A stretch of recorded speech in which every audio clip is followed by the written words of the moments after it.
La hora de Maquiavelo.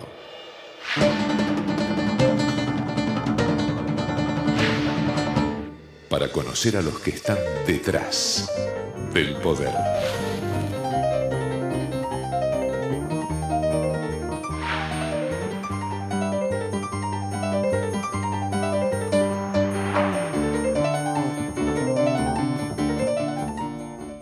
Hola, ¿qué tal? Buenas noches, bienvenido a esta nueva hora de Maquiavelo, ¿no? Usted ya sabe, este es el espacio que desde hace casi 11 años estamos tratando de mostrarle, ¿no?, cómo trabajan los maquiavelitos, que llamamos simpáticamente, ¿no?, que es un homenaje a Nicolás Maquiavelo, porque fue el primer consultor político, el primero que entendió que la opinión pública se manejaba con hechos y con comunicación. Tema recurrente, ¿no? La guerra entre Clarín y el gobierno, o mejor dicho, el gobierno contra Clarín por la ley de medios, tema que para muchos periodistas es un asunto crucial, porque no es lo mismo una sociedad moderna con una libre circulación de la información que una en donde hay una sola voz y en la que las opiniones disidentes no se pueden escuchar. En esta guerra, la delantera en la opinión pública, durante mucho tiempo, con el tema ley de medios, la tuvo el gobierno. Ahora, con este asunto de que el 7D, que la cautelar, que el persaltum, que el amparo, que la democratización de la justicia, que la ley de mercados de capitales, que después vamos a ver cómo es otra ley por la cual el gobierno saca otra pequeña trampa para eventualmente liquidar a Clarín, parece casi como algo así como este dibujito de el coyote y el correcaminos, ¿no?, donde parecería que el gobierno es como el coyote que inventa cada vez trampas nuevas para comerse al correcaminos, y el correcaminos siempre se termina escapando. Ya le digo, si no es con una cautelar, con un fallo. Acá lo tenemos, ¿no? Ahí está. Acá lo tenemos al coyote montado en un cohete marca Acme, corriendo al correcaminos por los desiertos de Arizona, supongo que será. Y una nueva encuesta que se conoció ahora de Carlos Fara, que es una de las encuestadoras más prestigiosas de la Argentina, está midiendo desde hace mucho tiempo cómo evoluciona la aprobación o la desaprobación de la ley de medios, un tema que originalmente era muy abstracto para la mayoría de la población, pero que de tan instalado que está y de tan fuerte la batalla comunicacional entre Clarín y el gobierno metiéndole propaganda y propaganda en el fútbol para todos contra Clarín, y bueno, y Clarín desde hace ahora sí un mes o 2 meses defendiéndose con su propia campaña de comunicación. Clarín tiene medios propios, mucho menos que el gobierno, pero de mucha audiencia, porque ese es el problema en definitiva que tiene el gobierno con Clarín. El monopolio en definitiva es un monopolio entre comillas, de audiencia, porque el gobierno tiene muchos medios propios y amigos, Clarín tiene pocos, pero de mucha audiencia.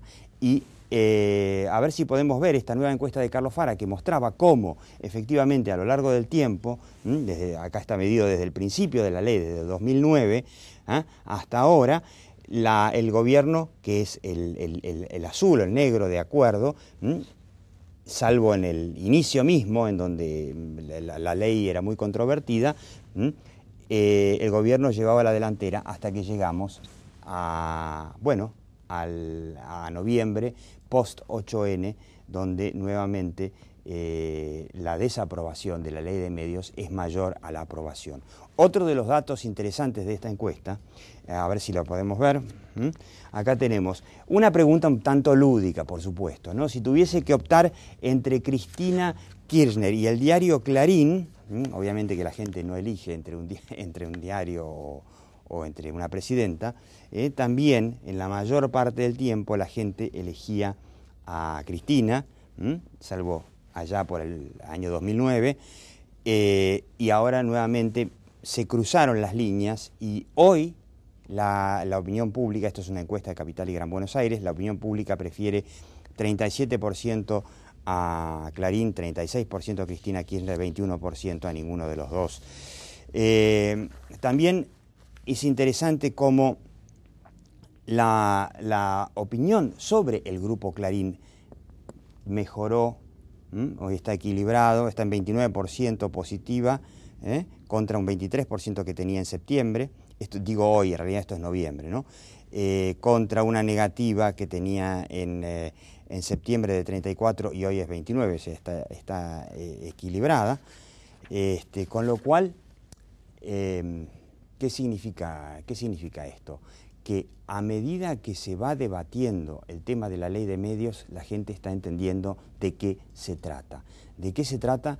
Esto de que el gobierno dice que va a haber una democratización de la palabra, y hay mucha gente, no solamente en el Grupo Clarín, sino mucha gente que dice, cuidado, que esto puede ser todo lo contrario a la homogeneización de la palabra, y esto no es bueno en una democracia. Y esto se está reflejando en que la opinión pública en estos momentos se está volcando a favor del Grupo Clarín. Pero vamos a juntarnos con 3 expertos para ver cómo sigue, desde el punto de vista de la opinión pública, desde el punto de vista político, esta tremenda guerra entre el gobierno y un medio de comunicación. No te vayas.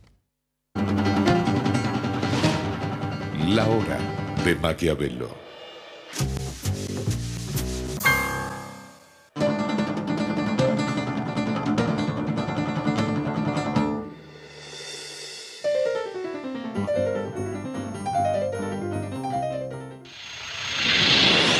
Presenta Petrobras. Producir más, conservar más, mejorar la calidad de vida.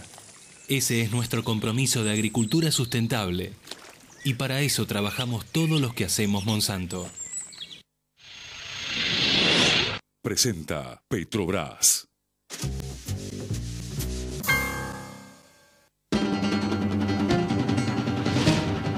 La hora de Maquiavelo. Bueno, seguimos en la hora de Maquiavelo, ¿no? Esta guerra que hay, no solamente legal, por los per saltum y por las cautelares y por sacar a la ley de medios por la ventana, digamos, de una ley que se llama de mercados de capitales, que también podría ser usada para liquidar al Grupo Clarín, sino también una guerra mediática por la opinión pública en torno a la ley de medios, y estamos con Raúl Aragón, ya lo conoce, el hombre encuestador de la Universidad de La Matanza, ahora encuestador, primera encuestadora ISO 20252. ISO 20252, felicitaciones, la primera. Fernando Ruiz, usted ya lo conoce, el hombre es vicedecano de la Facultad de Comunicación de la Universidad Austral, lo dije más o menos bien, experto en medios de comunicación como pocos, y Felipe Noguera, que también lo conoce, el hombre encuestador, analista político. Y ustedes vieron la encuesta esta, en donde, bueno, evidentemente la opinión pública se está volcando a favor de Clarín. Ahora, yo me pregunto, y si viene Cristina en enero, ¿no? Enero todo de vacaciones, están todos en la playa, mirando para otro lado, no hay posibilidad de armar un 8N, y dice, bueno, está bien, la ley de medios, cautelar, qué sé yo, se empantanó, se embarró. Voy por, no sé, por ejemplo, una ley de mercado de capitales, que ahora dicen que esa ley permitiría a un socio minoritario o a un accionista de una empresa pedir la intervención sin ni siquiera ir a la justicia, una cosa que solamente en Argentina puede pasar. Van a venir muchas inversiones en Argentina con eso. Y plum, se liquida Clarín.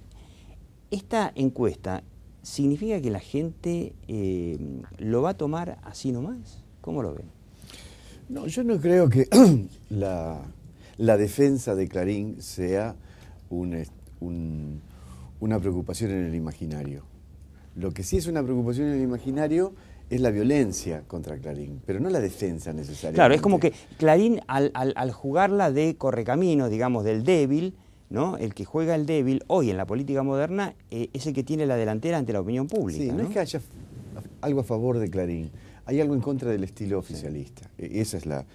Y además lo que estábamos viendo en tu editorial, cuando se invierten las curvas, el punto donde se invierten las curvas y el oficialismo deja de tener el favor del público y lo pasa a tener Clarín, ahí hay un factor que no está medido ahí, pero que yo insisto en que es obvio. Se metieron con la justicia. En esa inversión también está el rechazo a la presión a la justicia, que antes no había esa presión sobre la justicia. Yo creo que lo hablamos la semana pasada o la semana anterior, cuando yo te decía, confrontar así con la justicia les va a salir más caro que la 125. ¿Te acordás que yo lo sostenía? Claro, es interesante la tesis, porque... me sumaste la justicia ahora. Cristina dijo el famoso 9D, que de paso les digo, estábamos el 9D haciendo, nos acompañaba Raúl Aragón en el programa de radio, ahora tenemos La Hora de Maquiavelo Radio, en Radio Cultura, que es 97.9, también está por internet, porque las FM se escuchan solamente en la zona metropolitana. Y este domingo vamos a... de paso el chivo, interrumpo. Este domingo vamos a tener a un empresario, Luis Bameul, que escribió una columna en el diario La Nación, prácticamente pidiéndoles, zarandeándolos a sus colegas empresarios, diciéndoles, muchachos, ustedes también tienen algo que decir en esta situación en donde el Estado avanza sin parar sobre las empresas, sobre la economía de mercado. Así que escúchenos ahí en 97.9, sino en la web de Radio Cultura. Bueno, hecha la digresión. Cristina ese domingo habló de los fierros judiciales de golpe.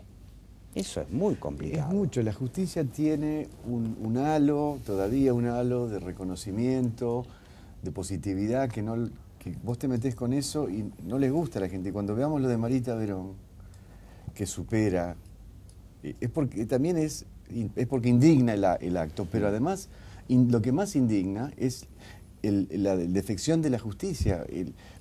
Cuando vos suprimís la justicia, cuando el público percibe que la justicia está suprimida o manipulado, con lo cual deja de ser justicia, el terror es muy profundo. Ahora, puede ser que esto fue muy sorprendente, no sé si a ustedes los sorprendió, el caso Marita Verón, bueno, bastante escandaloso, que fueron todos absueltos en el juicio y Cristina lo aprovecha como si fuese una pelota picando para patear y decir, vamos a democratizar la justicia. Eso se puede hacer únicamente, obviamente, reformando la Constitución. Y se veía a todas luces que los intentos de reforma de la Constitución para una eventual reelección de Cristina se habían empantanado, se habían enterrado en las últimas semanas, meses. ¿Podrá ser esta la opción de reflotar la re con este tema de Marita Verón? En gran medida el tema Marita Verón tiene que ver con una estructura del poder provincial, que es la estructura de poder provincial que sustenta el gobierno nacional. O sea, el gobernador Alperovich son aliados. Claro, o sea, si los jueces no han tenido en gran medida la cantidad de pruebas necesarias para avanzar sobre los imputados, tiene que ver también con un proceso, con una estructura de la fuerza de seguridad que impide eso, y eso tiene que ver también con la estructura del poder provincial desde hace tantos años. Por eso también la reacción popular, tanto a nivel nacional como a nivel local. ¿Podrá funcionar? No sé, Felipe, ¿vos cómo ves? La re estaba prácticamente muerta. Después del 8N, más o menos como que prácticamente quedó enterrada. Creo que estas cosas van y vienen. Para entenderla mejor quizás deberíamos poner en el contexto de un proceso un poquito más amplio, ¿no? Me parece que la forma de hacer política y de ejercer el poder de los Kirchner, empezando con Néstor Kirchner, de la confrontación, de buscar enemigos, en los primeros 5 años más o menos de sus mandatos le funcionó bastante bien. Después se buscaron de enemigo al campo y con la 125 le fue mal. Ahora, la 125 no solo se trató de la 125, la 125 al mismo tiempo estaba el tema de Clarín, que empezaba en ese momento, había temas de la justicia, recordemos que la gente del campo lleva la 125 a la justicia, hay una serie de amparos, etcétera, o sea, se empiezan a juntar una serie de temas. Superada la 125, parecería que el aliado clave del campo había sido Clarín, entonces el gobierno se va contra Clarín con la ley de medios. Ahora, si Clarín de alguna manera ahora el aliado de Clarín es la justicia, ahora vamos por la justicia. Entonces parecería esas cosas como del Antiguo Testamento, de tal, hijo de tal, hijo de tal. ¿No, o sea, ¿no parece la del coyote? Es vos veías el Correcaminos y el coyote inventando las 1000 trampas y el Correcaminos escapándose. A mí me hace acordar más al Antiguo Testamento o a las sagas islandesas, digamos, donde estas cosas como que se van repitiendo y van tomando distintas formas. Tanto la Cámara de Diputados como en el Senado, 2/3 partes, o más de más de una tercera parte de ambas, han firmado que no habría una o no habría una reforma de la Constitución. Y a pesar, aunque a Cristina le vaya más o menos bien en la elección de octubre, el Senado no va a cambiar sustancialmente. Entonces yo creo que, para mí, mi lectura de esto es más bien como que van cambiando de enemigo, pero esa estrategia de los enemigos que les funcionó en un momento, hoy ya no les está funcionando. Y la comparación para mí más interesante fue con la reelección de Menem. Es decir, a Menem, cuando lo reeligen, que también saca el 50% de los votos y tenía, parecido a esto hablar del 54%, sin embargo, mucha gente tenía presente, por ejemplo, me acuerdo en las encuestas o cuando uno hablaba por quién vas a votar, casi nadie decía Menem, decía bueno, qué sé yo, pero Menem. O sea, fue un voto con un pie atrás, como diciendo, se viene la crisis del tequila, el voto licuadora, o sea, había una cantidad de cosas por las cuales la gente decía, bueno, no tengo opción. No fue un voto fanático, pero fue el un voto por así. Cristina, los propios kirchneristas dicen que no hay opción. O sea, el otro día veía en televisión a un defensor del kirchnerismo que básicamente lo que decía es nosotros tenemos el 54 y los otros están divididos. O sea, su principal argumento era estamos unidos y los otros están divididos, no es estamos haciendo las cosas bien. Entonces yo creo que ese apoyo que obtiene Cristina el año pasado también es un apoyo reticente, como diciendo, bueno, votemos a Cristina porque no hay otra. Sí, eso es lo lamentable de la lo que Argentina, va creciendo. Que mucha gente que hoy se arrepiente de haber votado a Cristina Fernández de Kirchner, la votó simplemente porque del otro lado lo que vio es una manga de tipos peleados. Ojo, no sé si se arrepiente. Yo creo que lo que ellos sienten es, en ese momento no tenían ninguna otra opción. Y yo creo que esta es la clave de la lectura. Bueno, acá hay una... No es que se arrepienten. Porque si se volviera a dar esa misma situación, quizás harían lo mismo. Más que arrepentirse, lo que sienten, se sienten enojados porque no había una opción. Entonces, acá lo que tenemos que observar es una especie de función de demanda. Hay una demanda en la opinión pública que se expresa con el campo, con Clarín, con los jueces, de algo distinto. ¿Qué es lo que pasó en Argentina en el 97-98? Apareció la Alianza, que era ese algo distinto que la gente quería, es decir, la política económica de Menem, pero con sensibilidad social y luchando contra la corrupción. Después en el gobierno no les fue tan bien, pero en términos de análisis político, lo que tenemos hoy en Argentina es una enorme demanda insatisfecha por algo que reemplace al kirchnerismo, que tome algunas cosas buenas del kirchnerismo, la restauración del poder presidencial, un cierto orden frente a lo que fue el desorden del 2001-2002, pero que tenga otras atribuciones que la gente está demandando. Y yo creo que estamos frente en los próximos meses o años a la posibilidad de un cambio muy profundo. Es decir, cuando alguien logre articular una oferta política que empate con esa demanda, toda esta gente que votó por Cristina porque no había otra, que votó por Cristina porque la oposición era un desastre y estaba muy desarticulada. O sea, el principal argumento de los kirchneristas hoy es los otros son un desastre. Pero ¿Sí? eso es correcto. Entonces, perdón. Desde el punto de vista de lo que ve... Estoy diciendo que es verdad, percibe por la eso, gente, ¿estás de acuerdo es conmigo? correcto. Lo que yo quiero decir es que cuando deje de ser verdad, o sea, cuando aparezca un otro con una propuesta, esto puede cambiar muy rápido, ¿sí? Como cambió de una semana para otra en agosto de 1997. O sea, eso cambió de una manera casi instantánea, los primeros días de agosto. Entonces, yo creo que acá la clave... ¿Qué pasó en de Navarra? ¿Recordá qué se pasó formó en la alianza. claro. Se juntaron Alfonsín, De la Rúa, Chacho Álvarez, Terraño y Graciela Fernández Mejide, formaron la alianza y la gente dijo, epa, esto es lo que queríamos, una oposición unida. A los 3 días Machinea dijo, no voy a cambiar la convertibilidad, es decir, estabilidad económica, y vamos a ir contra la corrupción y con sensibilidad social, ¿sí? Y eso cambió la ecuación argentina, pero de política argentina de una semana para otra. Sí, ahora en tiene este que aparecer momento, alguien, tiene que aparecer un tiene que aparecer tapado. una oferta. En ese momento no fue alguien, fueron 5 que se pusieron de acuerdo, ¿sí? Y hoy podemos hablar de 5 o de 10 personas. Todo el tiempo en Argentina estamos viendo hoy que el gobernador de esta provincia, que el intendente de tal ciudad, que el intendente de tal municipio, hay una serie de contactos. Y yo creo que el día que den en la tecla y que hagan una oferta que sustituya el kirchnerismo, que mantenga las cosas que aprecia la gente del kirchnerismo, pero que quite las cosas que la gente ya está realmente cansada, se puede producir un cambio muy rápido. Vamos a una pausa, pero quiero dejar ya picando la pregunta para el próximo bloque, y es, insisto, nosotros vamos a seguir aquí en La Hora de Maquiavelo en el verano, como lo hicimos todos los veranos.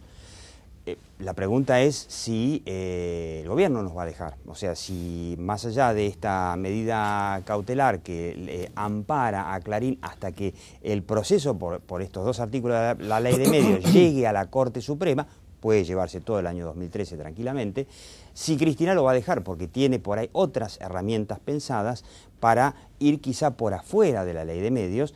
Y mi pregunta, ¿no? A Fernando Ruiz, pero a todos, es...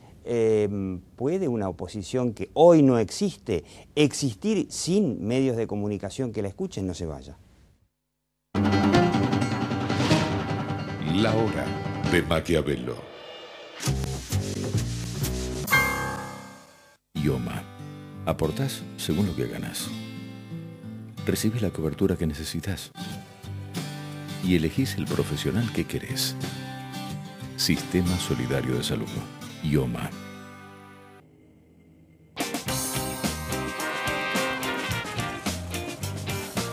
A una ciudad verde también llegamos juntos en bici. Entrá a la Bicisenda. Buenos Aires Ciudad. En todo estás vos.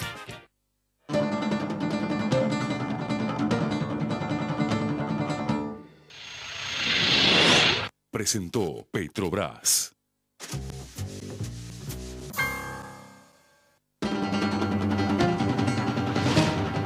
La hora de Maquiavelo.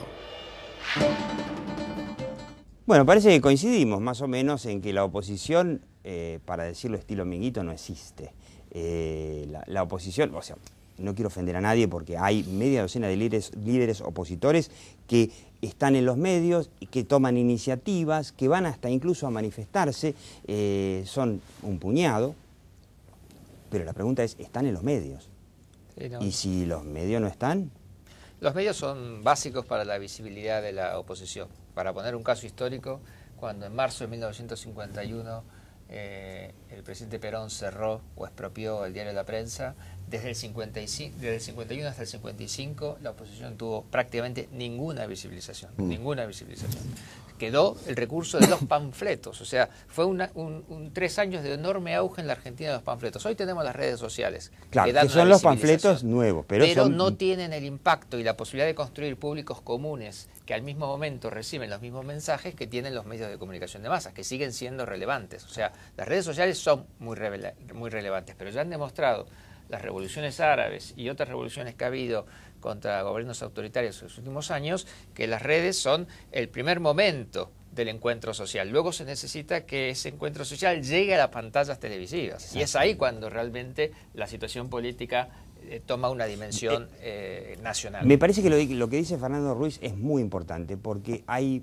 muchos políticos a los que entrevistamos en la hora de Maquiavelo que dicen, están las redes sociales. Y yo no sé si están así. Yo creo que yo coincido mucho con Fernando Ruiz, que las redes sociales sirven para organizarse, para llamar la atención sobre determinados temas que antes no teníamos, una herramienta nueva, pero la televisión es la reina de la comunicación.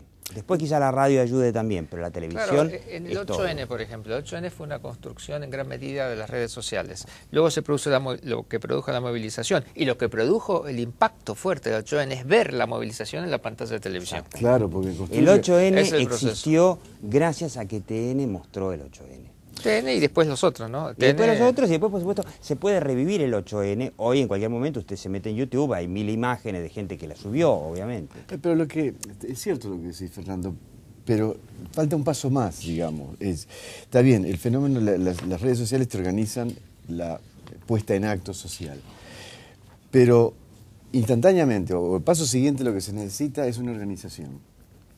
Tipo, los bolcheviques, vos sabés que eran 15. Eran 15, era un grupo muy chiquito, pero el estallido social era gigante. Claro. Y ellos tuvieron la estructura para organizar y canalizar esa energía social. Y eso no se produce en Argentina, no se produjo en el 2001, no se produjo después del primer cacerolazo, no se produjo... ¿Por qué? Son hechos políticos que se dispersan. Yo creo que ya se está produciendo, perdón. Yo creo que si nosotros miramos toda esta serie de contactos entre gobernadores, intendentes, etcétera, el peronismo huele sangre desde lejos, huele el olor a cadáver, están diciendo qué es lo que está pasando acá y se están reorganizando. O sea, yo creo que hay cosas que están pasando en Argentina un poquito abajo de la superficie, pero que mucha gente ya está diciendo, bueno, escenario 1, escenario 2, escenario 3, cómo nos organizamos. ¿sí? Porque ya la gente dice, bueno, esto hasta cuándo va a dar esta situación, digamos, de mayor y mayor y mayor tensión. Vos hace un rato decías que la oposición no existe, pero entre los bloques hablábamos entre nosotros que a fines del año 2002 Néstor Kirchner no existía. Claro. ¿Sí? Y de repente Duhalde lo inventó. Sí, pero lo inventó... ¿Sí? Entonces, no, desde el poder. Lo inventó desde el poder y con el peronismo bonaerense intacto, que no es lo que hay hoy. Acordémonos lo que era el peronismo bonaerense en el 2002. Era una máquina aceitadísima con las, ¿cómo se llamaban? Las manzaneras. Hoy está el poder. Bueno, lo llevaron del 7 no hay una al estructura para apoyar 22. eso. Es lo que está tratando de armar Moyano. Moyano está tratando de armar una estructura para apoyar. Él sabe que no es él, para apoyar. Pero hay muchos que están armando estructuras. Está Moyano, está Scioli, está Massa, hay un montón de gobernadores, etc. Momo Venegas. El Momo Venegas, el propio Macri. O sea, hay mucha gente que está armando sus estructuras. Pero no es una buena noticia que sean muchos, porque cada vez son estructuritas más chicas. No, pero en un momento dado puede haber una convergencia de estructuras, digamos. Entonces yo creo que están pasando cosas que hay que mirar un poquito por debajo de la superficie del agua, digamos, en la Argentina de hoy. Me parece muy importante mirar la función de demanda y decir, bueno, qué es lo que está demandando la gente y a ver si los políticos logran hacer una oferta que empate con esa demanda. Porque si esa es la clave, me parece. Si el peronismo del 2013 es igual al peronismo del 2011... Tenemos Cristina Kirchner para siempre. Para siempre, sí. Acordémonos lo que fue para siempre no, en algún momento se va a morir. Usted sabe, digamos, pero sacando esa alternativa. Sí. Usted sabe cómo funciona la hora de Maquiavelo, ¿no? Porque nosotros vamos a terminar ahora aquí en Metro y vamos a seguir online. Es una forma, ¿sabe? Es una forma de ir entrenando a la gente a que si llegan a sacarnos del aire, podemos seguir en un espacio, por lo menos online. Esperemos que tampoco se carguen a internet como en Irán. Me imagino que no. Y le digo para qué. Vamos a seguir viendo si realmente la oposición tiene que preocuparse quizá más. Algunos opositores están preocupados, eso yo lo sé. Por ejemplo, Francisco de Narváez es uno de ellos, muy preocupados por el tema, bueno, ya no más 7D, sino lo que pueda pasar con el Grupo Clarín, con el Correcaminos y el Coyote, porque saben que si no existen en los medios, no existen. Y vamos a ver, Raúl Aragón trajo unas cifras de Twitter, sobre todo, de cómo impactó el tema Marita Verón, Persaltum, 7D y 8N en Twitter, una comparación sumamente interesante. ¿Cuál de todos estos temas fue el que más impactó a la opinión pública? Sumamente interesante. Y bueno, le reitero, en la web lahorademaquiavelo.com o en el canal de YouTube de La Hora de Maquiavelo, usted puede ver el programa, repasarlo y seguirnos aquí con este debate que vamos a tener con Raúl Aragón, Fernando Ruiz y Felipe Noguera sobre, la guerra del gobierno contra el Grupo Clarín y cómo esto impacta para que tengamos o no tengamos alguna alternativa política, alguna vez quizá en el 2015. Y como yo le digo siempre, mire, la realidad está aquí y algún día vendrá y se hará cargo de nosotros, pero aquí en La Hora de Maquiavelo desde hace ya casi 11 años estamos tratando de mostrarles cómo funciona la percepción. Chao, hasta la próxima Hora de Maquiavelo, aquí por Metro los domingos a las 22 y después online.